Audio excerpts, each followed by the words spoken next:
سلام، حالتون چطوره؟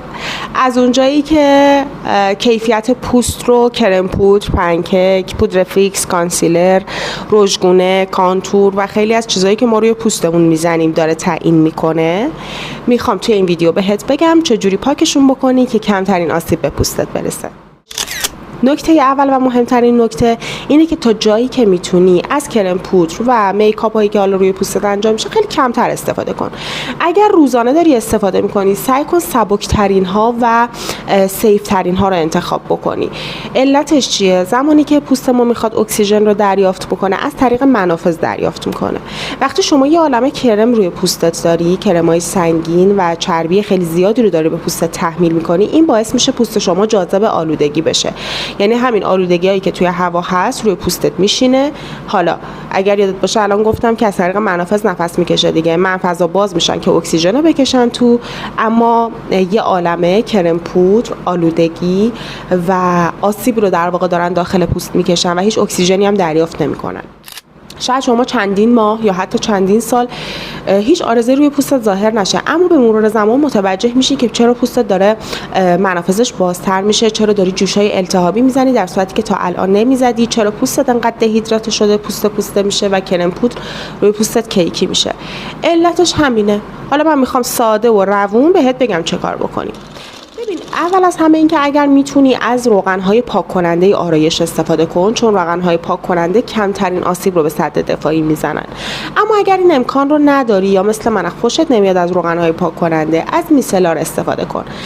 وقتی که میرسی خونه کاری که میکنی اول از همه میسلار رو روی پد میریزی به مقدار خیلی زیاد و روی کل پوستت میکشی. پد رو باید آروم با آرامش بکشی، چون هر چقدر تو محکمتر پد رو روی پوستت بکشی قرار نیست پاک کنندگی بیشتری بهت بده، فقط سد دفاعی پوستت رو نازک میکنه. پس با آرامش کامل تمیز میکنی. چندین بار این کار رو تکرار میکنی تا جایی که دیگه مطمئن بشی هیچ آلودگی روی پدت نشسته. بعد از اینکه این کار رو انجام دادی باید پوستتو با یه شوینده ملایم ترجیحاً بشوری.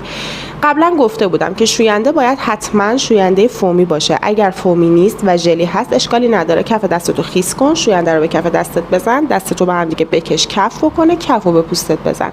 مستقیما شوینده ژلی رو نباید به پوستت بزنی.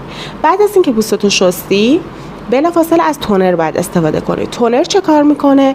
یه سری آلودگی ها توی عمق منافذ پوستت مخفی شدن، تونر اونا رو به خودش حل میکنه. علاوه بر اون سلول های مرده داخل پوست رو هم جمع میکنه و علاوه بر اون pH پوست رو کنترل میکنه. یعنی اگر پوست شما رو به چربی رفته باشه چربی رو پایین تر میاره، اگر رو به خشکی باشه خشکی رو کمتر میکنه.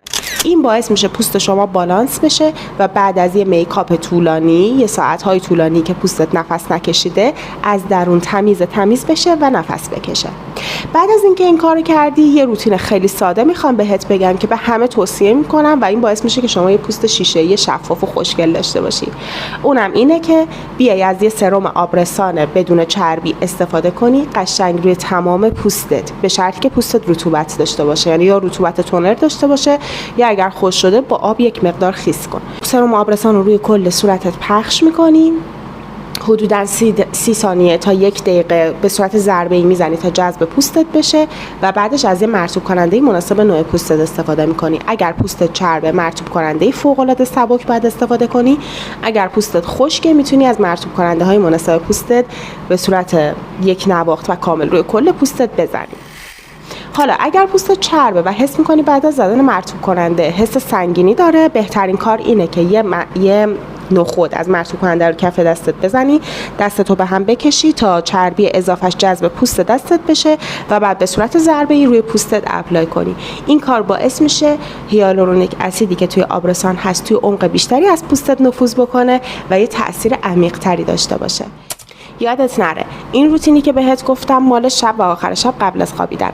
اگر توی طول روز میخوای این کار رو انجام بدی و بیرون خواستی بری حتما 100% باید روی مرطوب کننده ضد آفتاب هم بزنی. اگر ضد آفتابت شیمیاییه باید 20 دقیقه قبل از بیرون رفتن ضد آفتاب بزنی. اگر ضد آفتابت فیزیکیه میتونی مستقیما بزنی و بری زیر نور آفتاب.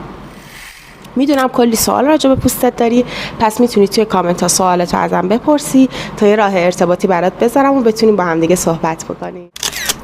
اگه این ویدیو به دردت خورد خوشحال میشم که لایک بکنی، سابسکرایب کنی و برام کامنت بذاری. ممنونم.